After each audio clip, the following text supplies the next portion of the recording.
Pesta yang luar biasa, Buzang. Anda terlihat memukau. Terima kasih, saya senang Anda bisa datang. Tentu saja beberapa renovasi. Tempat ini butuh sentuhan saya. Ini baru permulaan. Mari kita rayakan. Lihat, Nyonya Zhang akan memberinya pelajaran. Menarik sekali.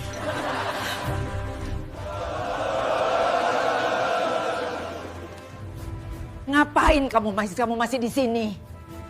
Seret dia keluar dari sini sekarang juga. Kan itu, Anda datang tepat waktu. Bacalah, biarkan semua orang tahu. Rumah ini sekarang milikku. Seluruh harta benda saya, baik yang bergerak maupun tidak bergerak, termasuk kediaman ini, saya berikan, wasiatkan dan wariskan sepenuhnya kepada istri tercinta saya, Anna. Sekarang, giliran Anda untuk pergi.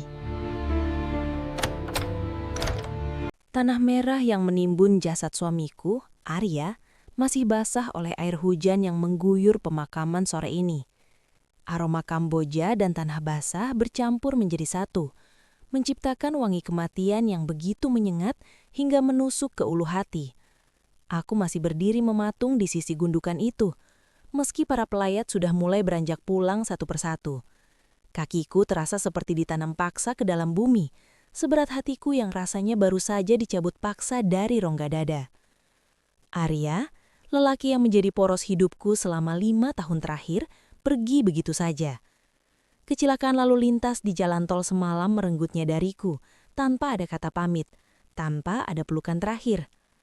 Hanya dering telepon dari kepolisian di tengah malam buta yang menghancurkan duniaku dalam sekejap. "Wi, ayo pulang, sudah mau maghrib." Sebuah tangan menepuk pundakku pelan. Itu Mbak Narti, tetangga sebelah rumah yang sedari tadi setia memegang payung di atasku. Aku mengangguk lemah, meski rasanya aku ingin tinggal di sini saja, menemani Arya dalam gelap. Dengan langkah gontai, aku berjalan meninggalkan pusara yang kini hanya berteman nisan kayu sederhana. Tubuhku menggigil, bukan karena dinginnya angin sore, melainkan karena rasa hampa yang tiba-tiba menganga lebar di dalam jiwaku. Sesampainya di rumah, bendera kuning masih berkibar lesu di pagar. Tenda-tenda masih berdiri, kursi-kursi plastik berserakan diduduki para kerabat yang datang melayat. Suara isak tangis samar-samar terdengar dari beberapa sepupu Arya yang duduk di teras. Namun di tengah hiruk-pikuk kedukaan itu, mataku menangkap sosok yang seharusnya paling terpukul selain diriku. Ibu mertuaku, Bu Rahma. Wanita parubaya itu berdiri tegak di ruang tamu. Ia mengenakan gamis hitam sutra yang licin dan kerudung senada yang terpasang rapi tanpa celah. Wajahnya dipulas bedak tipis, menyembunyikan gurat usia, dan bibirnya terkatup rapat, membentuk garis tegas. Yang membuatku tertegun bukanlah penampilannya yang terlalu rapi untuk suasana berkabung, melainkan matanya. Mata itu kering, tandus. Tak ada setetes pun air mata yang menggenang di sana. Apalagi jejak sembab layaknya seorang ibu yang baru saja kehilangan putra tunggalnya. Aku melangkah masuk dengan sisa tenaga yang ada, hendak menuju kamar untuk sekadar merebahkan tubuh yang serasa remuk. Namun langkahku terhenti ketika suara Bu Rahma memecah keheningan di antara kami. "Dewi," panggilnya. Suaranya datar, dingin, tanpa getar kesedihan sedikit pun. Aku menoleh, menatap wajah ibu mertuaku dengan pandangan kabur karena air mata yang kembali mendesak keluar. "Iya, Bu." Bu Rahma berjalan mendekat. Ia tidak memelukku, tidak juga mengelus punggungku untuk menyalurkan kekuatan. Sebaliknya, tatapannya menyapu penampilanku dari ujung kepala hingga ujung kaki dengan sorot menilai yang tajam. "Kunci ruang kerja Arya, kamu yang pegang?" tanyanya langsung. Aku terkesiap. Pertanyaan itu terasa begitu asing, begitu tidak pada tempatnya di saat jenazah Arya bahkan belum dingin di dalam tanah. Otakku yang masih buntu berusaha mencerna maksud pertanyaannya. "Kunci ruang kerja?" ulangku lirih. Suaraku serak. "Ada di gantungan dekat pintu kamar, Bu." "Kenapa?" Bu Rahma menghela napas pendek, seolah kesal dengan keterlambatanku merespons. "Ibu mau cek berkas-berkas, sertifikat rumah ini, BPKB mobil Arya, sama buku tabungan Arya. Takutnya kececeran kalau banyak orang begini." Darahku berdesir hebat. Rasa dingin yang tadi hanya di kulit kini merambat masuk ke pembuluh darah. Bagaimana mungkin Arya baru saja kita kuburkan 1 jam yang lalu, dan hal pertama yang ibu pikirkan adalah sertifikat dan buku tabungan. Bu, nanti saja ya bu. Dewi masih lemas. Lagi pula banyak tamu. Gak enak kalau kita malah bongkar-bongkar lemari Skara. Wajah Bu Rahma mengeras. Ia melangkah 1 langkah lebih dekat, mengikis jarak di antara kami. Aroma parfum mahalnya tercium menyengat, kontras dengan bau kembang setaman yang masih menempel di bajuku. Justru karena banyak orang, Dewi, desisnya pelan namun penuh penekanan.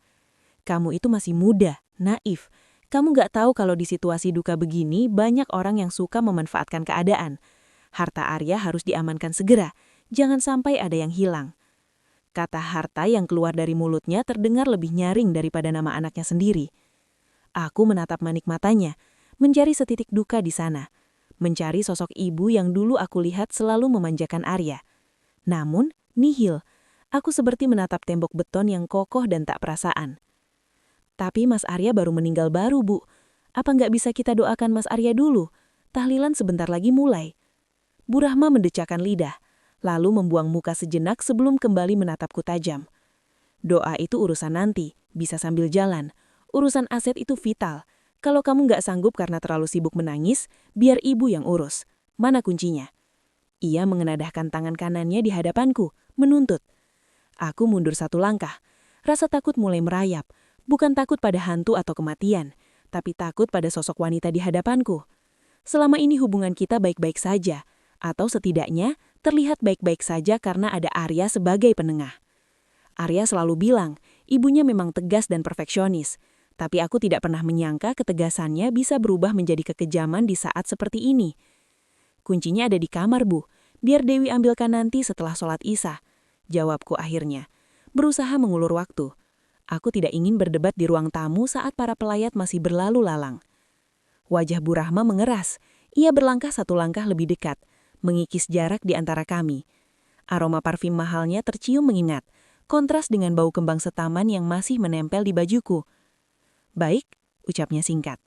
Habis Isya, jangan lupa, Ibu mau semua dokumen penting Arya dikumpulkan di meja makan malam ini juga. Kita perlu data asetnya untuk urus asuransi dan waris secepatnya. Tanpa menunggu jawabanku, ia berbalik badan dengan gerakan yang begitu tangkas dan penuh energi. Ia melangkah menuju dapur lantas aku mendengarnya memberi instruksi kepada asisten rumah tangga dengan suara lantang. Bi, itu cateringnya diatur yang rapi. Jangan sampai piring kotor numpuk. Malu sama tamu pejabat teman-teman Arya nanti. Aku berpegangan pada dinding merasakan lututku semakin goyah. Dadaku sesak bukan main. Di dapur sana, Bu Rahma sibuk mengatur citra dan makanan. Seolah ini adalah pesta perayaan, bukan upacara kematian. Ia terlihat begitu hidup, begitu bersemangat. Sementara putranya baru saja kembali ke pangkuan Tuhan. Aku menyeret kakiku masuk ke dalam kamar tidur, kamar kita. Aroma Arya masih tertinggal kuat di sini. Baju tidurnya yang terakhir ia pakai masih tersampir di balik pintu. Saat melihat benda-benda itu, tanggul pertahananku jebol seketika. Aku merosot di balik puntu, membenamkan wajah di antara lutut dan menangis sejadi-jadinya. Tangisku bukan hanya untuk Arya yang telah tiada. Tangisku juga untuk diriku sendiri yang kini sadar bahwa dengan kepergian Arya, aku juga menghilangkan suamiku. Dan di luar sana, di balik pintu kamar ini, ada awan gelap lain yang sedang berkumpul. Awan itu bernama Bu Rahma, yang kini terasa begitu asing dan menakutkan. Aku meraba saku bajuku, menggenggam erat kunci kecil ruang kerja Arya yang sebenarnya sudah kusimpan sejak tadi pagi. Instingku mengatakan, memberikan kunci ini kepada Bu Rahma malam ini adalah awal dari bencana yang lain. Malam semakin larut, suara lantunan Yasin mulai terdengar dari ruang tengah. Namun di telingaku suara itu beradu dengan suara Bu Rahma yang terngiang-ngiang, dingin dan penuh perhitungan.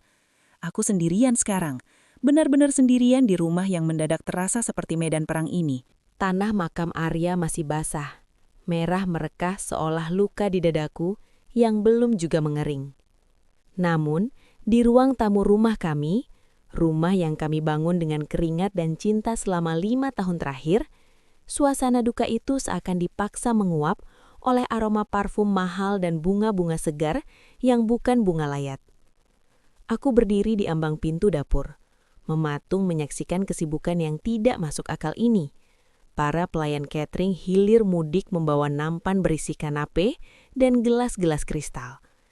Tirai-tirai jendela yang biasanya tertutup untuk menjaga privasi, kini dibuka lebar-lebar, membiarkan matahari sore menampar lantai marmer yang baru saja dipoles ulang. Jangan bengong saja kamu. Geser vas bunga itu ke tengah. Itu kristal bohemia. Jangan sampai pecah. Suara melengking itu memecahkan lamunanku. Bu Rahma, ibu mertuaku, berdiri di tengah ruangan dengan gaun sutra hitam yang meski berwarna duka, potongannya terlalu mewah dan glamor untuk seorang ibu yang baru kehilangan anak semata wayangnya 3 hari lalu. Ia menunjuk-nunjuk ke arah meja konsol dengan kipas tangannya. Bu, suaraku parau. Tenggorokan ini rasanya masih tercekat sisa tangis malam. Ini baru 3 hari. Kenapa ada pesta? Kenapa ada orang-orang ini? Bu Rahma menatapku dari ujung kaki ke ujung kepala. Tatapan yang selalu membuatku merasa kerdil, seolah aku hanyalah debu yang menempel di sepatunya. Ia mendengus pelan, lalu berjalan mendekatiku. Aroma parfumnya yang menyengat menusuk hidungku, menggantikan aroma melati dan Kamboja yang seharusnya masih memeluk rumah ini. Ini bukan pesta hura-hura, bodoh. Desisnya tajam, memastikan para pelayan tidak mendengar. Ini gathering of remembrance. Teman-teman sosialitaku ingin menyampaikan belasungkawa. Kamu pikir aku akan membiarkan mereka datang ke rumah yang suram dan menyedihkan? Kita harus menjaga martabat keluarga Wardana. Tapi Arya tidak suka keramaian seperti ini, Bu. Arya sudah mati. Potongnya cepat. Matanya berkilat dingin. Tidak ada setetes pun air mata di sana. Dan karena dia sudah tidak ada, akulah yang mengambil kendali sekarang. Oh ya, sekalian saja aku beritahu. Pak Burhan, pengacara keluarga, akan datang sebentar lagi. Kita akan membacakan wasiat di depan semua orang. Jantungku berdegup kencang, bukan karena antusiasme, melainkan karena firasat buruk yang merayap naik ke tengkuku. Wasiat? Di depan teman-teman sosialitanya? Itu bukan prosedur wajar, itu adalah pertunjukan. Kenapa harus di depan tamu, Bu? Tanyaku lirih. Bu Rahma menyenyum miring, senyum yang tidak pernah menyentuh matanya. Ia merapikan kerah bajiku yang kusut dengan gerakan kasar, seolah sedang menepis kotoran. Supaya jelas, supaya ada saksi, dan supaya kamu sadar diri, Nindi, setelah Arya tiada, apa yang membuatmu berpikir kamu masih punya hak menumpang di rumah mewah ini? Kamu hanya istri yang tidak becus memberi cucu.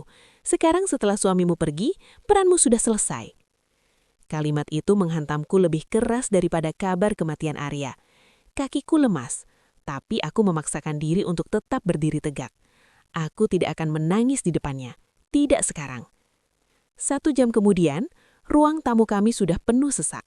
Wanita-wanita paruh baya dengan berlian sebesar biji jagung di jari-jari mereka duduk anggun sambil menyesap anggur, berpura-pura sedih sambil membicarakan tas Hermes terbaru. Aku berdiri di ambang pintu dapur, mematung menyaksikan kesibukan yang tidak masuk akal ini. Para pelayan catering hilir mudik membawa nampan berisi kanape dan gelas-gelas kristal. Tirai-tirai jendela yang biasanya tertutup untuk menjaga privasi, kini dibuka lebar-lebar, membiarkan matahari sore menampar lantai marmer yang baru saja dipoles ulang. Jangan bengong saja kamu. Geser vas bunga itu ke tengah. Itu kristal bohemia. Jangan sampai pecah. Suara melengking itu memecahkan lamunanku. Bu Rahma, ibu mertuaku, berdiri di tengah ruangan dengan gaun sutra hitam yang, meski berwarna duka, potongannya terlalu mewah dan glamor untuk seorang ibu yang baru kehilangan anak semata wayangnya 3 hari lalu. Ia menunjuk-nunjuk ke arah meja konsol dengan kipas tangannya. Hadirin sekalian, Bu Rahma mendentingkan sendok ke gelasnya, meminta perhatian. Ruangan hening seketika. Terima kasih sudah datang menghibur saya yang sedang hancur hati ini. Namun hidup harus terus berjalan. Sore ini Pak Burhan hadir untuk membacakan wasiat terakhir putra saya. Saya ingin semuanya transparan, agar tidak ada fitnah di kemudian hari. Ia melirik saya sekilas, tatapan penuh kemenangan. Silahkan Pak Burhan. Seorang pria tua berkacamata tebal mengeluarkan tas kulitnya. Ia mengeluarkan sebuah amplop coklat tersegel. Suasana menjadi tegang. Aku meremas tanganku sendiri yang dingin dan berkeringat. Aku tahu Arya mencintaiku, tapi dominasi ibunya selama ini begitu kuat. Apakah Arya menyerah pada tekanan ibunya di akhir hidupnya? Pak Burhan membuka segel itu dengan suara kertas robek yang terdengar nyaring di ruang sunyi. Ia membetulkan letak kacamatanya, lalu mulai membaca dengan suara bariton yang datar. Surat wasiat dan testamen terakhir dari Arya Wardana. Saya yang bertanda tangan di bawah ini, dalam keadaan sadar dan tanpa paksaan, Bu Rahma mengangkat dagunya tinggi-tinggi. Sudah siap menerima warisan yang ia yakini akan jatuh ke tangannya. Perusahaan, investasi, dan tentu saja rumah ini. Dengan ini menyatakan bahwa seluruh aset bergerak maupun tidak bergerak, termasuk namun tidak terbatas pada tabungan, saham perusahaan dan properti yang beralamat di Jalan Cendana nomor 8. Pak Burhan berhenti sejenak untuk mengambil nafas. Bu Rahma sudah tersenyum lebar, siap berdiri untuk menerima ucapan selamat. Saya wariskan sepenuhnya, 100% kepada istri tercinta saya, Nindi Ayarasmi. Hening. Keheningan itu begitu absolut, hingga aku bisa mendengar suara detak jam dinding. Senyum di wajah Bu Rahma tidak memudar, tapi membeku, berubah menjadi seringai kaku yang mengerikan. Ia berkedip sekali, 2 kali, seolah otaknya menolak memproses kalimat yang baru saja didengarnya. "Apa?" bisiknya gemetar, suaranya gemetar. "Pak Burhan, baca ulang. Kamu pasti salah baca. Mata tuamu itu sudah rabun." Pak Burhan menatap Bu Rahma dengan tenang di balik kacamatanya. "Tidak ada yang salah, Bu Rahma. Ini sangat jelas. Mas Arya bahkan menuliskan klausul tambahan di sini." Pengacara itu melanjutkan membaca. "Dan khusus mengenai rumah ini, saya mengetahui bahwa ibu saya, Ibu Rahmawati mungkin akan mencoba menguasainya. Oleh karena itu, saya tegaskan bahwa rumah ini adalah hak mutlak istri saya. Siapapun yang mencoba mengusirnya, sesungguhnya telah melanggar wasiat terakhir saya." Wajah Bu Rahma berubah merah padam, lalu pucat pasi. Gelas di tangannya gemetar hebat, hingga isinya tumpah membasahi gaun mahalnya. Teman-teman sosialitanya mulai berbisik-bisik. Tatapan mereka yang tadinya memuja kini berubah menjadi tatapan penuh rasa ingin tahu dan kasihan. Kasihan yang merendahkan. "Itu palsu!" jerit Bu Rahma histeris. Martabatnya yang ia agung-agungkan runtuh seketika. Ia menerjang ke arah Pak Burhan, mencoba merebut kertas itu. "Arya tidak mungkin melakukan ini pada ibunya sendiri. Perempuan ini pasti sudah mencuci otaknya. Dia guna-guna anakku." "Cukup, Bu." Aku berdiri. Suaraku tidak lagi parau. Rasa sakit di dadaku masih ada, tapi kini bercampur dengan kekuatan baru. Kekuatan yang Arya titipkan kepadaku melalui lembaran kertas itu. Arya selalu tahu betapa jahatnya ibunya, dan dia melindungiku bahkan setelah dia pergi. Semua mata tertuju padaku. Aku berjalan perlahan mendekati Bu Rahma yang sedang nafas tersengal-sengal, menahan amarah dan malu. Aku menatap manik matanya yang liar. "Arya tidak buta, Bu," kataku tegas, menatap manik matanya yang liar. "Arya tahu siapa yang tulus mencintainya dan siapa yang hanya mencintai hartanya. Dia tahu siapa yang merawatnya siang malam saat sakit, sementara ibu sibuk arisan di luar negeri." "Kurang ajar kamu!" Tangan Bu Rahma melayang hendak menamparku. Namun tanganku bergerak lebih cepat, menangkap pergelangan tangannya di udara. Cengkramanku kuat. Aku bukan lagi menantu penurut yang bisa diinjak-injak. "Ini rumah saya, Bu," ujarku dingin, menghempaskan tangannya. "Dan pesta ini sudah selesai. Silakan bawa teman-teman ibu keluar. Saya ingin berduka dengan tenang untuk suami saya." Bu Rahma ternganga. Ia menatap sekeliling, mencari dukungan. Tapi teman-teman sosialitanya justru memalingkan wajah, pura-pura sibuk dengan tas mereka. Rasa malu yang luar biasa menghantamnya. Di rumah yang ia klaim miliknya, di depan saksi yang ia undang sendiri, keserakahannya telanjang bulat dipertontonkan. Dengan gemetar menahan tangis kemarahan, Bu Rahma menyambar tasnya. "Kamu akan menyesal, Nindi. Ini belum selesai," ancamnya, meski terdengar kosong. Ia berbalik dan melangkah cepat keluar pintu, diikuti oleh gerombolan temannya yang bergegas pergi seperti tikus meninggalkan kapal karam. Ruang tamu kembali sepi. Hanya tersisa aku, Pak Burhan dan para pelayan catering yang mematung canggung. Aku menghela nafas panjang, menatap foto Arya di meja yang tadi hampir disingkirkan ibunya. Air mataku akhirnya jatuh. Bukan karena sedih diperlakukan buruk, tapi karena haru. Dalam diamnya, Arya telah memenangkan perang ini untukku. "Terima kasih, Pak Burhan," ucapku lirih. Pengacara tua itu menyenyum tipis, menutup mapnya dengan hormat. "Mas Arya orang baik, Bu Nindi. Dia sangat mencintai ibu. Dia sudah mempersiapkan ini sejak 6 bulan lalu saat dokter menvonisnya. Dia ingin memastikan ibu aman.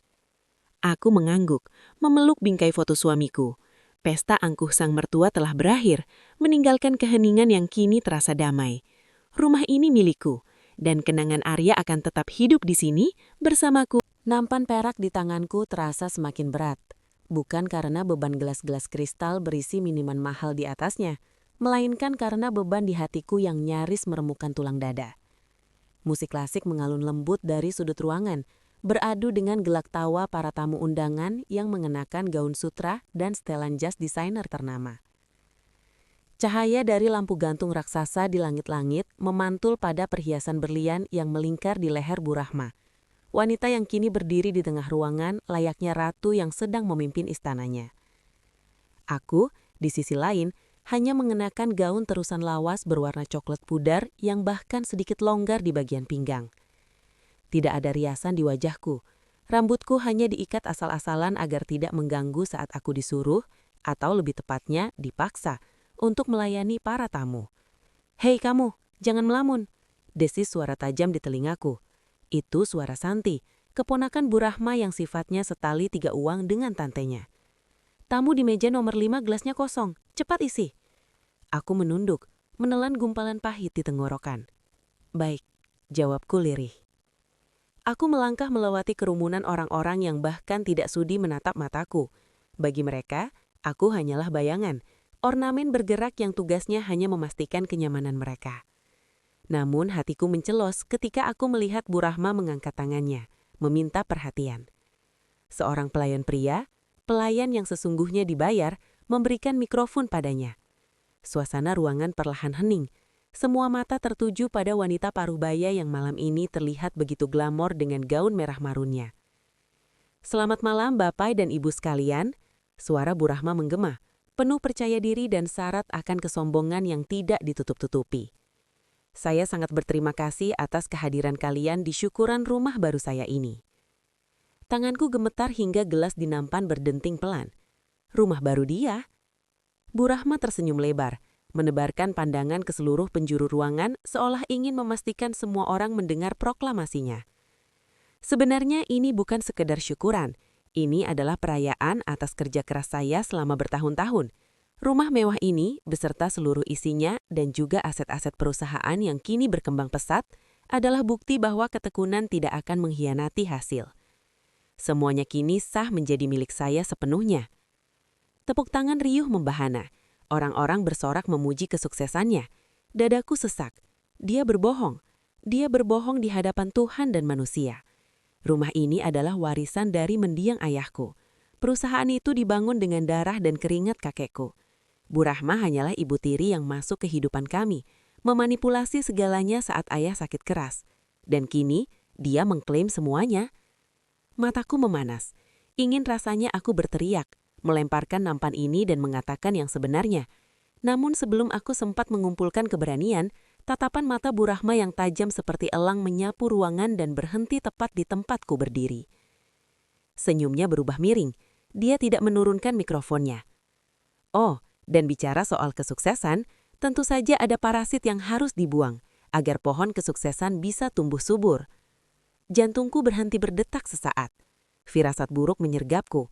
Para tamu mulai mengikuti arah pandang Bu Rahma, menoleh ke arahku yang berdiri kaku di dekat pilar marmer. "Kalian lihat wanita di sana?" tunjuk Bu Rahma tanpa ragu. "Itu anak tiri saya. Selama ini saya sudah berbaik hati menampungnya, memberinya makan, memberinya atap. Tapi apa balasannya? Dia hanya menjadi benalu, malas, tidak tahu diri, dan hanya mengharapkan kasih sayang." Bisik-bisik mulai terdengar.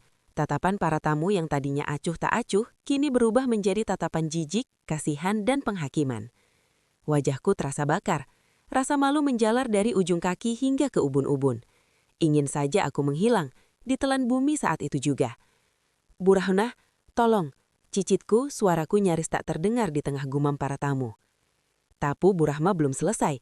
Dia melangkah turun dari podium kecil, berjalan mendekatiku dengan langkah angkuh, membelah kerumunan tamu yang minggir memberinya jalan. Dia berhenti tepat 2 langkah di depanku, menatapku dari atas bawah seolah aku adalah kotoran yang menempel di sepatu mahalnya. "Tolong," Kamu minta tolong? Tanyanya keras-keras, memastikan semua orang mendengar. Saya sudah cukup menolong kamu dengan membiarkan kamu tinggal di sini meski ayahmu sudah tiada. Tapi malam ini, di depan saksi-saksi terhormat ini, saya tegaskan, kamu tidak punya hak apapun atas rumah ini. 0 besar. Air mataku akhirnya tumpah. Tapi ini rumah ayah. Rumah ayahmu, potongnya cepat dengan tawa meremehkan. Mana buktinya? Sertifikat ada di tangan saya. Surat wasiat ada di tangan saya. Kamu tidak punya apa-apa selain baju lusuh yang menempel di badanmu itu. Dia merampas nampan dari tanganku dengan kasar dan memberikannya pada pelayan lain, membuat beberapa gelas bergoncang dan menumpahkan isinya ke lantai. Saya sudah muak melihat wajah memelasmu itu. Bentak Bu Rahma wajahnya hakini merah padam karena amarah yang dibuat-buat untuk mendramatisir keadaan.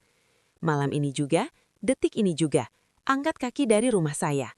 Jangan pernah berani menginjakan kakimu di sini lagi. Dunia seakan runtuh di sekelilingku. Aku memandang wajah-wajah di sekitarku, berharap ada satu saja yang membela. Ada teman-teman lama ayahku di sana. Ada kerabat jauh, namun mereka semua membuang muka. Mereka lebih memilih berpihak pada kekuasaan dan uang yang kini dipegang Bu Rahma daripada membela anak yatim piatu yang tidak punya kuasa. Tunggu apa lagi? Bu Rahma mendorong bahuku cukup keras hingga aku terhuyung ke belakang. Keluar, jangan kotori pesta saya dengan kehadiranmu. Santi muncul dari kerumunan, membawa sebuah tas jinggang besar yang kukenali sebagai tasku. Dia melempar tas itu ke arahku, hingga jatuh di kakiku. Tuh, barang-barang rongsokanmu sudah kusiapkan. Bawa pergi. Hinaan itu begitu sempurna. Dihinakan, diusir dan dibuang seperti sampah di tengah pesta yang seharusnya milikku. Aku memungut tas itu dengan tangan gemetar. Rasa sakit di hatiku begitu hebat hingga menjadi kebas. Tidak ada gunanya melawan sekarang. Aku kalah jumlah, kalah kuasa, dan kalah suara. Ingat, bisik Bu Rahma saat aku berbalik. Suaranya pelan tapi menusuk tajam hanya untuk telingaku. Jika kamu berani kembali atau mencoba menuntut, aku akan pastikan hidupmu di luar sana jauh lebih menderita daripada neraka. Aku menggigit bibirku hingga terasa amis darah. Tanpa menoleh lagi, aku menyeret langkahku yang terasa berat menuju pintu utama yang megah. Pintu jati ukiran Jepara itu terbuka, memperlihatkan gelapnya malam yang menyambutku. Di belakangku, suara musik kembali diputar, dan aku mendengar Bu Rahma berseru ceria. Maaf atas gangguan kecil tadi, mari kita lanjutkan pestanya. Suara gelas berdenting dan tawa kembali pecah, seolah-olah eksistensiku baru saja dihapus begitu saja. Aku melangkah keluar dari gerbang tinggi itu. Angin malam dingin langsung menusuk kulitku yang tidak terlindungi. Halaman yang luas dan penuh kenangan masa kecilku kini terasa asing dan memusuhiku. Begitu gerbang besi otomatis tertutup di belakang punggungku dengan suara dentuman megal yang dingin, barulah tangisku pecah sepenuhnya. Aku jatuh terduduk di trotoar yang dingin. Hatiku hancur berkeping-keping. Aku tidak punya rumah, tidak punya uang, dan harga diriku baru saja diinjak-injak di hadapan ratusan orang. Rasa tidak berdaya ini begitu mencekam. Aku menatap nanar ke arah jendela-jendela rumah yang terang benderang itu. Bayangan orang-orang yang berpesta terlihat dari balik tirai tipis. Mereka merayakan pencurian hidupku. Ayah, isaku di tengah kesunyian jalanan yang sepi. Maafkan aku gagal menjaga rumah kita. Namun, di tengah keputusasaan yang melingkupiku, di antara air mata yang mengaburkan pandangan, sebuah rasa panas perlahan menjalari dadaku. Bukan lagi rasa malu, melainkan kemarahan. Kemarahan yang murni dan membakar. Aku mencengkram tali tasku erat-erat, hingga kukuku memutih. Bu Rahma mungkin menang malam ini. Dia mungkin berhasil membuatku terlihat seperti sampah. Tapi dia melupakan satu hal. Sampah tidak memiliki apa-apa untuk dipertaruhkan, dan itu membuatku tidak lagi memiliki rasa takut. Aku menyeka air mataku dengan kasar menggunakan punggung tangan. Aku berdiri perlahan. Meski lututku masih gemetar, aku tatap sekali lagi rumah megah itu, menyimpan setiap detail penghinaan malam ini ke dalam memori terdalamku sebagai bahan bakar. Nikmatilah pestamu malam ini, Bu Rahma. Bisikku pada angin malam, suaraku serak namun penuh tekad yang baru tumbuh. Aku berbalik dan melangkah menjauh, menembus kegelapan malam itu, meninggalkan satu-satunya rumah yang pernah aku kenal, membawa serta dendam yang kelak akan menuntut bayarannya. Suasana di ruang tengah rumah kami, ralat. Rumah yang mungkin sebentar lagi bukan lagi milikku, terasa begitu mencekik. Hawa dingin dari pendingin ruangan tidak mampu meredam panasnya tatapan-tatapan sinis yang dilontarkan oleh keluarga besar Arya. Di sudut ruangan, Bu Rahma duduk di sofa beludu merah marun layaknya seorang ratu yang sedang menunggu upeti. Gelas kristal berisi sirup merah di tangannya beraduk pelan, seirama dengan senyum miring yang tak pernah lepas dari wajahnya sejak pagi tadi. Pintu depan terbuka, menampilkan sosok pria parubaya dengan setelan jas hitam rapi dan tas kulit yang terlihat berat. Itu Bapak Budi, pengacara kepercayaan mendiang suamiku, Arya. Kehadirannya seketika membungkam kasakusuk para tamu yang sejak tadi sibuk membicarakan nasib malangku. Akhirnya datang juga. Suara Bu Rahma memecah keheningan, nyaring dan penuh kemenangan. Ia meletakkan gelasnya dengan sedikit hentakan di meja, lalu berdiri menyambut Pak Budi dengan gestur yang dibuat-buat ramah. "Mari masuk Pak Budi, kami sudah sangat tidak sabar." Aku hanya bisa berdiri mematung di dekat jendela, memandang nanar ke arah taman belakang tempat Arya biasa menghabiskan waktu sorenya. Rasanya baru kemarin kami duduk di sana, merencanakan masa depan, membicarakan nama anak-anak kami kelak. Kini bayangan itu terasa seperti mimpi buruk yang menyakitkan. Aku meremas ujung blus hitamku, berusaha menahan air mata yang mendesak keluar. Aku tidak boleh menangis di depan mereka. Aku tidak boleh terlihat lemah meskipun hatiku sudah hancur lebur. Pak Budi mengangguk sopan kepada semua orang, lalu matanya menangkap sosokku yang terpencil. Ada kilatan simpati di sana, namun ia segera menutupinya dengan wajah profesional. Ia berjalan menuju meja besar di tengah ruangan, tempat di mana nasibku akan segera ditentukan. "Silakan duduk Pak Budi," perintah Bu Rahma, seolah ia adalah tuan rumah yang sah. Langsung saja ke intinya, tidak perlu basa-basi. Kita semua tahu kenapa Bapak ada di sini. Wanita parubaya itu melirikku sekilas, tatapannya tajam setajam silat. Supaya parasit di rumah ini sadar diri dan segera angkat kaki. Saya sudah muak melihat wajah memelas yang hanya pura-pura sedih itu. Kata-kata itu menghujam badaku. Parasit, itulah sebutan barunya untukku sejak Arya meninggal dunia kecelakaan seminggu yang lalu. Padahal selama Arya hidup, akulah yang merawat rumah ini. Akulah yang mendampingi Arya merintis usahanya dari nol. Namun di mata Bu Rahma, aku hanyalah orang asing yang menumpang hidup. "Bu Rahma," mulai Pak Budi, suaranya tenang namun berwibawa. Ia meletakkan tas kerjanya di atas meja dan membuka kuncinya dengan bunyi klik yang menggema di ruangan sunyi itu. Sesuai prosedur hukum, pembacaan wasiat harus dihadiri oleh semua ahli waris dan pihak terkait. Apakah istrinya, Ibu Nara, sudah siap? Dia ada di sana, melamun seperti orang bodoh, cibir Bu Rahma sambil menunjukku dengan dagunya. "Sudahlah Pak, dia siap atau tidak itu tidak mengubah fakta kalau anak saya pasti mewariskan semuanya kepada ibunya. Darah lebih kental daripada air, bukan? Apalagi sekedar istri yang belum memberinya keturunan." Aku menarik napas panjang, berusaha mengisi paru-paruku yang terasa sesak. Langkahku berat saat mendekat ke meja itu. Setiap pasang mata menatapku seolah sedang menonton eksekusi mati. Aku duduk di kursi yang berseberangan dengan Bu Rahma, kursi yang biasanya diduduki Arya. "Saya siap Pak Budi," lirihku. Suaraku bergetar, mengkhianati pertahananku. Dalam benakku skenario terburuk sudah berputar. Bu Rahma akan mendapatkan perusahaan, aset dan rumah ini. Aku akan diberi waktu 1 atau 2 hari untuk mengemasi barang-barangku, lalu diusir keluar seperti sampah. Kehilangan Arya sudah cukup membunuh jiwaku, dan kini aku harus kehilangan kenangan fisiknya juga. Rumah ini adalah saksi bisu cinta kami. Setiap sudutnya memiliki cerita. Dinding tempat kami menggantung foto pernikahan, dapur tempat kami mencoba resep gagal, hingga kamar tidur tempat ia menghembuskan napas terakhirnya dalam bayanganku. Membayangkan orang lain, terutama Bu Rahma yang membenciku, membuat perutku mual. Pak Budi mengeluarkan envelope coklat tebal bersegel merah. Bu Rahma memajukan tubuhnya, matanya berbinar tamak melihat envelope itu. "Cepat buka, Pak. Bacakan bagian yang menyatakan bahwa rumah dan perusahaan jatuh ke tangan saya. Biar perempuan ini sadar diri kalau dia tidak punya hak apa-apa lagi di sini." Desak Bu Rahma tidak sabar. Jari-jarinya mengetuk-ngetuk meja dengan irama yang mengganggu. Aku menunduk, memejamkan mata. "Maafkan aku, Arya. Aku tidak bisa mempertahankan rumah kita. Aku tidak sekuat kamu." Namun suara kertas yang disobek tak kunjung terdengar. Hening yang ganjil justru menyelimuti ruangan. Aku memberanikan diri membuka mata. Pak Budi tidak sedang membuka envelope itu. Tangannya justru diam di atas dokumen tersebut, menahannya agar tidak tersentuh.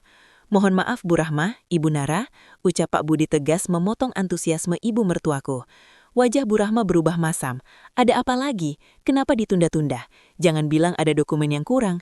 Anda kan pengacara profesional." Pak Budi mengangguk pelan mengeluarkan flash disk dari tasnya, lalu meletakkannya di samping envelope wasiat. Sebelum saya membacakan isi wasiat tertulis ini, kata Pak Budi sambil menatap kami satu persatu, tatapannya berhenti cukup lama di wajahku. Almarhum Bapak Arya memberikan instruksi khusus yang sangat ketat kepada saya. Instruksi apa? Jangan mempersulit keadaan. Sergah Bu Rahma dengan nada suara yang mulai meninggi karena kesal. Ini bukan mempersulit, Bu. Ini adalah amanat klien saya. Balas Pak Budi dengan nada yang tidak diingini bantah. Pak Arya meninggalkan sebuah video pesan yang direkam 3 bulan sebelum beliau meninggal. Beliau mewajibkan video ini diputar di hadapan seluruh keluarga inti. Tanpa pemutaran video ini, wasiat dianggap tidak sah untuk dibacakan. Keriuhan kecil mulai terdengar dari para tamu. Bisik-bisik tetangga mulai berdengung. Aku terpaku video. Arya membuat video, jantungku berdegup kencang. 3 bulan lalu Arya masih sehat, masih tertawa lebar. Kenapa dia membuat video wasiat? Apakah dia sudah punya visatat? Bu Rahma mendengus kasar, menyandarkan punggungnya kembali ke sofa dengan angkuh. Halah, paling-paling video perpisahan cengeng. Arya itu memang terlalu melantonis, persis payahnya. Ya sudah, putar saja cepat, biar kita bisa segera selesai dengan urusan ini, dan mengurus sampah yang harus dibuang. Matanya kembali menusukku saat mengucapkan kata terakhir. Pak Budi mengabaikan komentar pedas itu. Ia berdiri, mengeluarkan laptopnya dan menyambungkannya ke televisi besar di ruangan tengah. Layar hitam televisi itu sekarang menjadi pusat perhatian semua orang. Tanganku gemetar di bawah meja. Ada rasa takut, tapi juga ada kerinduan yang membuncah. Aku akan melihat wajah suamiku lagi. Aku akan mendengar suaranya lagi. Mohon diperhatikan baik-baik, ujar Pak Budi sambil menekan tombol play. Layar berkedip, menampilkan sebuah ruangan yang sangat kukenal, ruang kerja Arya di lantai 2. Lalu sosok itu muncul. Arya, dengan kemeja biru favoritnya duduk menghadap kamera. Wajahnya terlihat serius, namun ada kehangatan di matanya yang selalu membuatku jatuh cinta. Halo semuanya, suara bariton Arya memenuhi ruangan, begitu jernih, seolah ia masih ada di sini. Air mataku tumpah seketika, dadaku sesak oleh rindu yang menghantam telak. Aku menutup mulutku dengan tangan, menahan isak tangisku agar tidak mengganggu suara dalam video itu.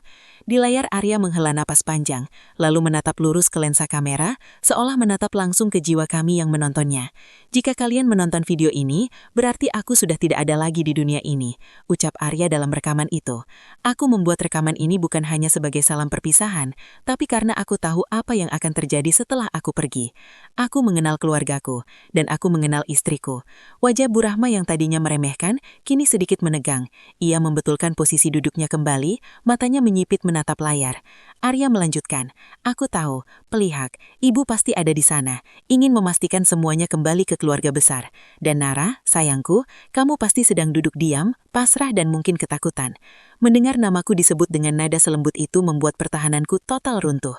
Tapi ada satu hal yang tidak pernah aku ceritakan kepada siapapun, bahkan kepada Nara, demi keselamatannya selama ini. Ekspresi Arya di layar berubah menjadi sangat serius, bahkan cenderung keras. Ada rahasia besar tentang aset perusahaan dan asal-usul kepemilikan rumah ini yang harus aku katakan sekarang. Rahasia yang akan mengubah siapa yang sebenarnya berhak atas segalanya. Pak Budi menekan tombol pause sejenak. Ruangan itu sunyi senyap, lebih sunyi dari kuburan. Wajah Bu Rahma memucat, senyum sombongnya lenyap tak berbekas. Ia menatap Pak Budi dengan tatapan bertanya-tanya dan sedikit ketakutan. Sementara aku, di tengah tangisku, merasakan ada sesuatu yang besar yang selama ini disembunyikan Arya. Video ini masih panjang, dan isinya akan menjawab klaim siapapun di ruangan ini, kata Pak Budi memecah keheningan. Pak Budi kembali menekan tombol play. Ketegangan di ruangan itu bukan lagi tentang pembagian harta, melainkan tentang kebenaran yang selama ini terkubur rapat. Bu Rahma tampak gelisah, sementara aku menatap layar dengan hati berdebar, menunggu kata-kata Arya selanjutnya yang akan menjadi kunci nasibku. Suasana di ruang tengah rumah mewah itu terasa begitu padat, seolah oksigen mendadak menipis dan digantikan oleh ketegangan yang menyesakkan dada. Aku duduk di tepi sofa tunggal dengan tangan saling meremas di pangkuan, berusaha menahan getaran tubuh yang tak terkendali. Di seberang meja kaca besar, ibu mertuaku, Bu Rahma, duduk dengan postur angkuh yang menjadi ciri khasnya. Dagunya terangkat tinggi, matanya menatapku dengan kilat merendahkan yang tak pernah ia sembunyikan sejak hari pertama aku menginjakan kaki di keluarga ini. Di sekeliling kami, beberapa kerabat dekat duduk dengan wajah penasaran, menanti drama pembagian harta yang mereka yakini akan menjadi kehancuranku. Bu Rahma mengetuk-nyetukkan jari manisnya yang bertahtakan berlian ke lengan kursi. Bunyi tik-tik-tik yang konstan itu seperti hitungan mundur menuju eksekusi. Baginya, kematian Arya, suamiku, hanyalah sebuah formalitas hukum untuk mengembalikan semua kekayaan ke pemilik aslinya, yaitu dirinya. Ia yakin 100% bahwa aku akan diusir keluar dari rumah ini hanya dengan pakaian yang melekat di badan. Pak Hadi, suara Bu Rahma memecah keheningan, tajam dan tidak sabar. Sudah cukup basa-basinya, bacakan saja surat wasiatnya. Saya ingin wanita ini segera tahu posisinya dan angkat kaki sebelum matahari terbenam. Ia melirikku sekilas dengan senyum sinis. Rumah ini butuh dibersihkan dari parasit. Pak Hadi, pengacara kepercayaan Arya yang sudah mengabdi belasan tahun tidak tampak terintimidasi. Pria paruhbaya itu hanya membetulkan letak kacamata bacanya, lalu menatap Bu Rahma dengan sorot mata yang sulit diartikan, campuran antara kasihan dan ketegasan profesional. Sabar sebentar, Bu Rahma, jawab Pak Hadi tenang. Ia tidak membuka map dokumen di tangannya, melainkan menyambungkan laptopnya ke proyektor yang sudah disiapkan di sudut ruangan. Sebelum kita masuk ke dokumen legal, ada satu prosedur yang diwajibkan oleh almarhum Pak Arya. Beliau meninggalkan sebuah pesan video yang harus diputar di hadapan semua ahli waris sebelum wasiat dibacakan. Dahi Bu Rahma berkerut. Video? Untuk apa? Arya sudah tidak bisa bicara. Apapun yang dia katakan dulu tidak akan mengubah fakta bahwa aset keluarga ini adalah milik saya. Mohon ditonton dulu, Bu. Potong Pak Hadi tegas, jarinya menekan tombol play. Layar putih yang membentang di dinding berkedip. Jantungku serasa berhenti berdetak saat gambar itu muncul. Itu Arya, suamiku. Ia duduk di kursi kerjanya, mengenakan sweater abu-abu kesayangannya. Wajahnya terlihat pucat dan lebih kurus, tanda bahwa video ini direkam pada minggu-minggu terakhir perjuangannya melawan penyakit. Namun matanya menyala dengan kecerdasan dan ketegasan yang sangat kurindukan. Halo sayang, suara Arya terdengar dari speaker, sedikit serak namun hangat, menyapaku langsung. Air mataku tumpah seketika. Rasanya seperti ia ada di sini, di ruangan ini. Dewi, jika kamu menonton ini, berarti aku sudah kalah dalam pertarungan fisikku, tapi aku menang dalam hal lain, ucap Arya di layar. Ia tersenyum tipis, lalu tatapannya beralih lurus ke kamera seolah menembus lensa dan menatap langsung ke manik mata ibunya yang duduk di seberang aku. Dan untuk Ibu Rahma yang terhormat, nada suara Arya berubah. Kehangatan itu lenyap, digantikan oleh nada dingin yang jarang sekali ia keluarkan, kecuali saat ia benar-benar marah. Aku diam selama ini, Ibu. Aku diam saat Ibu menghina masakan Dewi. Aku diam saat Ibu menyindir latar belakang keluarganya. Tapi aku tidak buta. Lanjut Arya.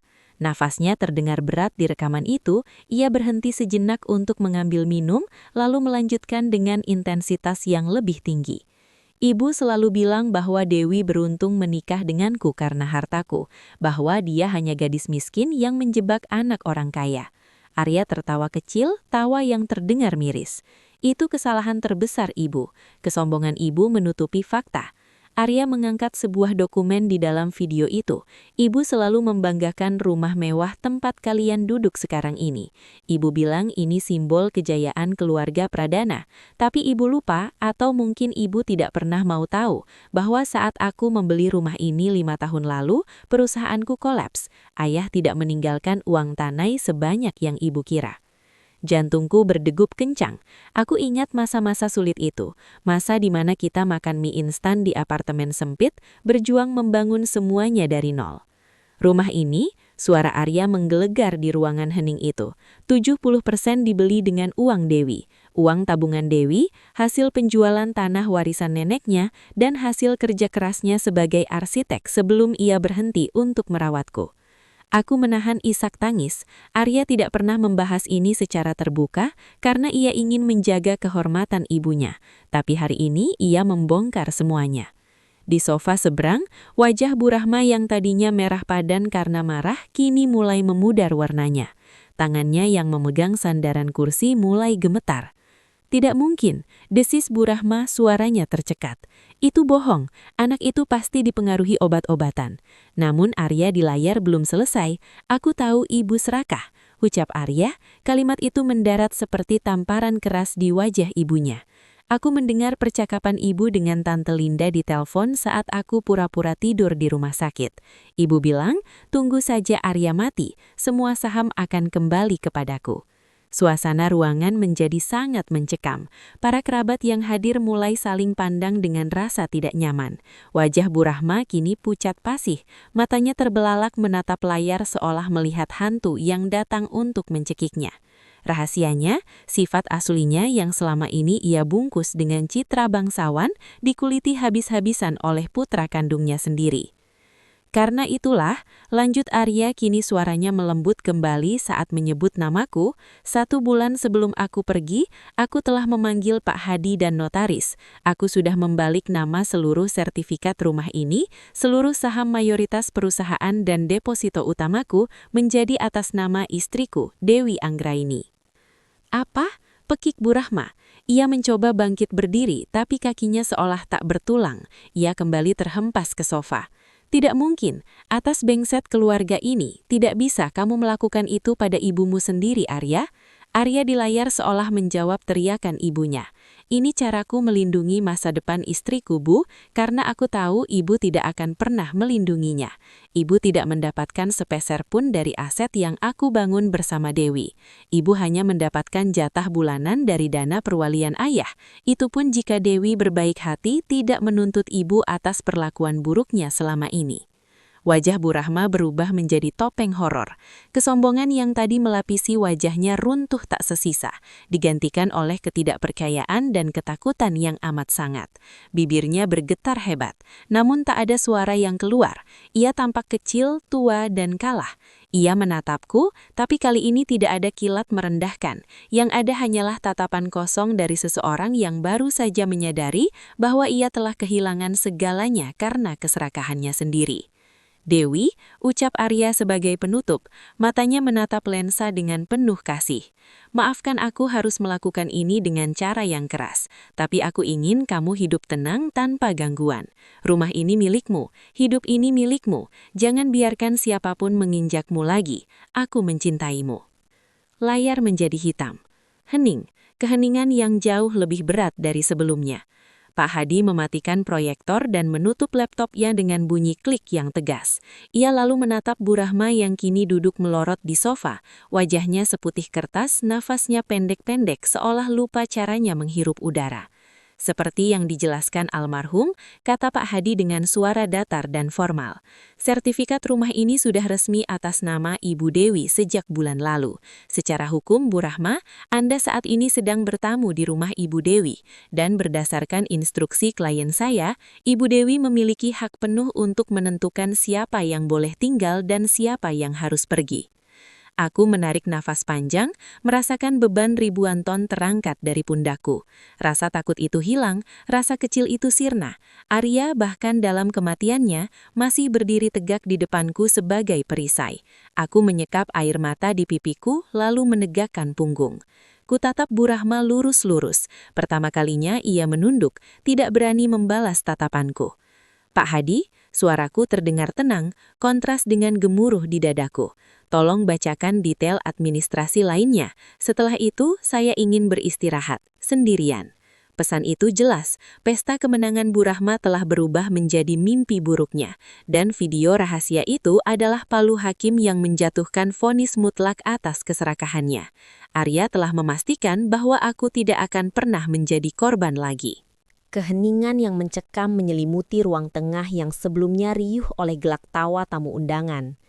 Proyektor yang baru saja mati menyisakan layar putih kosong. Namun suara Mas Bayu, almarhum suamiku, seolah masih bergema di setiap sudut ruangan, menembus gendang telinga dan langsung menghujam ke jantung setiap orang yang mendengarnya. Video terakhir itu bukan sekadar pesan perpisahan, itu adalah proklamasi. Sebuah perisai yang ia siapkan dari alam kubur untuk melindungiku. Pak Gunawan, notaris kepercayaan Mas Bayu, berdaham pelan untuk memecah kebekuan. Ia membetulkan letak kacamatanya, lalu kembali menatap lembaran dokumen di tangannya dengan wajah datar tanpa ekspresi. Seolah badai emosi yang sedang bergolak di ruangan ini tidak memengaruhinya sama sekali. Seperti yang telah disaksikan dalam video pernyataan almarhum Bapak Bayu dan dikuatkan dengan surat wasiat yang telah disahkan di pengadilan, suara Pak Gunawan terdengar berat dan final. Maka seluruh aset, termasuk rumah ini, tanah di Lembang, deposito, serta kepemilikan saham mayoritas perusahaan, jatuh sepenuhnya kepada istri sah almarhum, Ibu Dewi. Tidak ada pembagian lain kepada pihak keluarga besar, mengingat aset-aset tersebut adalah hasil jerih payah pribadi almarhum dan harta bawaan yang telah diatasnamakan kepada Ibu Dewi sejak 3 tahun lalu. Kalimat itu bagaikan petir di siang bolong bagi wanita paruh baya yang duduk di sofa utama layaknya seorang ratu. Bu Rashma, ibu mertuaku, membelalakan matanya. Wajahnya yang semula dipoles riasan tebal kini memucat. Kontras dengan lipstik merah menyala yang ia kenakan. Gelas kristal di tangannya gemetar hebat sebelum akhirnya terlepas dan pecah berkeping-keping di lantai marmer, menciptakan bunyi denting tajam yang membuat beberapa tamu terlonjak. "Bohong, itu pasti palsu," jerit Bu Rahma. Suaranya melengking tinggi merusak wibawa palsu yang ia bangun sepanjang malam. Ia berdiri dengan kasar, menuding wajah Pak Gunawan dengan jari telunjuknya yang gemetar karena amarah. "Anakku tidak mungkin sebodoh itu memberikan semuanya pada perempuan mandul ini. Aku ibunya, aku yang membesarkannya. Hak waris itu milikku dan adik-adiknya." Kakak iparku, Mbak Ratna dan suaminya yang sedari tadi sudah membayangkan akan mendapat bagian besar, kini tampak seperti orang linglung. Mereka saling pandang dengan tatapan kosong. Mimpi-mimpi tentang mobil baru dan pelunasan hutang judi mereka hancur dalam hitungan detik. Aku menarik napas panjang, merasakan udara dingin AC masuk ke paru-paruku, memberikan ketenangan yang aneh. Selama 5 tahun aku diam, selama 5 tahun aku menelan setiap hinaan, setiap sindiran tentang aku yang hanya menumpang hidup, tentang aku yang tidak pantas bersanding dengan Bayu. Hari ini, detik ini kesabaran itu telah mencapai garis finishnya. Perlahan aku bangkit dari kursiku. Aku tidak perlu berteriak, aku tidak perlu memaki. Kekuatan itu kini ada di tanganku, tertulis hitam di atas putih, dilindungi oleh hukum negara. Aku berjalan mendekati meja notaris, mengambil dokumen asli sertifikat rumah yang baru saja diserahkan Pak Gunawan, lalu berbalik menghadap Bu Rahma dan para tamu sosialitanya. "Bu," panggilku pelan namun tegas. Tatapanku lurus menusuk manik matanya yang dipenuhi kebencian. "Dokumen ini asli, Bu. Video itu asli. Mas Bayu tahu persis apa yang akan ibu lakukan setelah dia tiada. Dia tahu ibu akan mencoba membuangku setelah jenazahnya dimakamkan. Karena itulah dia melakukan ini." "Diam kau, dasar ular!" Bu Rahma mencoba menerjangku. Tangannya teracung ingin menjambak kerudungku. Namun 2 orang staf keamanan yang dibawa Pak Gunawan dengan sigap menahan tubuhnya. Bu Rahma meronta-ronta seperti orang kesurupan. Sumpah serapah kotor keluar dari mulutnya, mempermalukan dirinya sendiri di hadapan teman-teman arisannya yang kini mulai berbisik-bisik. Aku menatap pemandangan itu dengan rasa iba yang tipis, namun rasa puas yang jauh lebih besar. "Cukup," kataku, suaraku sedikit meninggi, memotong histeria Bu Rahma. Aku mengedarkan pandangan ke seluruh ruangan, menatap satu persatu tamu undangan yang hadir untuk merayakan pengambil alihan rumah ini oleh Bu Rahma. "Bapak-bapak, ibu-ibu, mohon maaf, acara syukuran yang digagas oleh Ibu Rahma ini tidak pernah mendapat persetujuan dari saya selaku pemilik rumah. Acara ini dibatalkan, silahkan tinggalkan rumah saya sekarang juga." Suasana menjadi riuh rendah, bisik-bisik menjadi gumaman keras. Beberapa tamu yang memiliki rasa malu segera mengambil tas mereka dan bergegas keluar, enggan terlibat dalam drama keluarga yang memalukan ini. Namun Bu Rahma masih belum menyerah. Napasnya memburu, matanya merah menyala. "Kau mengusirku, di rumah anakku sendiri," desisnya penuh racun. "Kau pikir kau siapa, Dewi? Tanpa Bayu kau hanyalah sampah." "Tanpa Bayu, aku adalah pemilik sah rumah ini, Bu. Dan Ibu lupa, selama Mas Bayu sakit, siapa yang merawatnya? Siapa yang begadang setiap malam mengganti perbannya? Ibu sibuk liburan ke luar negeri menggunakan kartu kredit Mas Bayu. Mas Bayu melihat semuanya, Bu. Mas Bayu mencatat semuanya.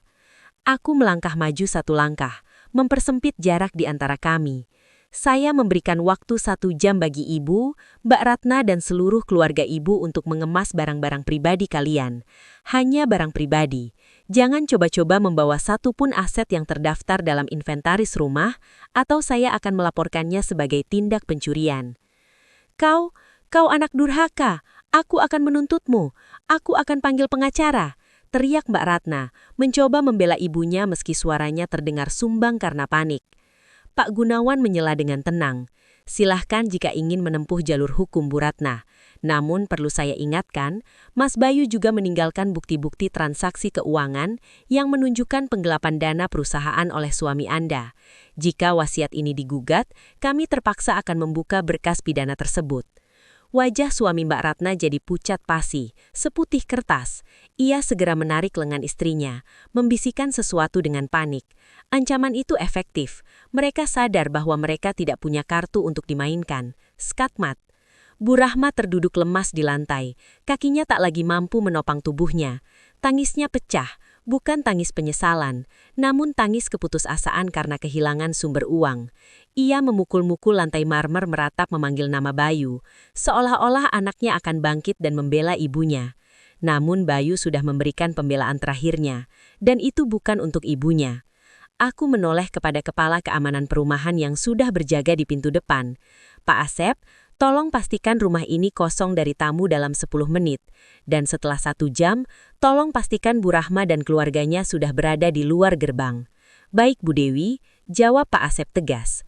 Aku tidak menunggu lebih lama. Aku tidak ingin melihat drama mereka mengemasi barang. Aku memutar tubuhku, berjalan menaiki tangga menuju kamar utama, meninggalkan kekacauan di lantai bawah. Langkahku terasa ringan, seolah beban bertonton yang selama ini menindih pundakku telah diangkat. Suara teriakan dan makian Bu Rahma masih terdengar samar-samar saat aku menutup dotur kamar. Di dalam keheningan kamar yang dulu kutempati bersama Mas Bayu, aku berjalan menuju nakas. Ku ambil bingkai foto kami berdua, foto saat kami berbulan madu, saat senyum Mas Bayu masih segitu lebar dan sehat. Air mataku menetes bukan karena sedih, namun karena rindu dan rasa terima kasih yang membuncah. Terima kasih Mas, bisikku sambil mengusap wajahnya di foto itu. Kamu menepati janjimu, kamu menjagaku sampai akhir. 1 jam kemudian suasana rumah menjadi sunyi senyap. Tidak ada lagi musik, tidak ada lagi suara gelas berdenting, dan yang terpenting, tidak ada lagi suara cempreng Bu Rahma yang selalu memerintahku seperti pembantu. Aku berjalan ke balkon kamar, menyingkap tirai jendela. Di bawah sana, di luar pagar besi tempayang kokoh, aku melihat taksi online sedang memuat koper-koper besar. Bu Rahma berdiri di pinggir jalan, masih sesengukan, sementara Mbak Ratna dan suaminya sibuk bertengkar memasukkan barang ke bagasi. Tetangga-tetangga mulai keluar rumah, menonton tontonan gratis itu dengan tatapan bertanya-tanya. Karma itu nyata, dan hari ini ia datang bukan dengan dendam yang berapi-api, namun melalui keadilan yang dingin dan tak terbantahkan. Bu Rahma diusir dari istana yang selama ini ia klaim sebagai miliknya, terusir oleh keserakahannya sendiri. Saat mobil itu perlahan menjauh, membawa serta parasit-parasit yang selama ini menggerogoti kebahagiaanku, aku menarik napas dalam. Adaran malam ini terasa begitu segar. Ini bukan akhir, ini adalah awal. Babak baru hidupku sebagai Dewi yang mandiri, wanita yang berdiri di atas kakinya sendiri, pemilik takdirnya sendiri. Aku menutup tirai kembali, berbalik menatap ruangan yang luas ini. Besok, aku akan mengganti kunci rumah. Besok, aku akan pergi ke kantor dan mengambil alih kendali perusahaan sesuai amanat Mas Bayu. Namun malam ini, aku akan tidur dengan nyenyak, untuk pertama kalinya dalam waktu yang sangat lama. Keadilan telah ditegakkan, dan aku, Dewi, akhirnya menang.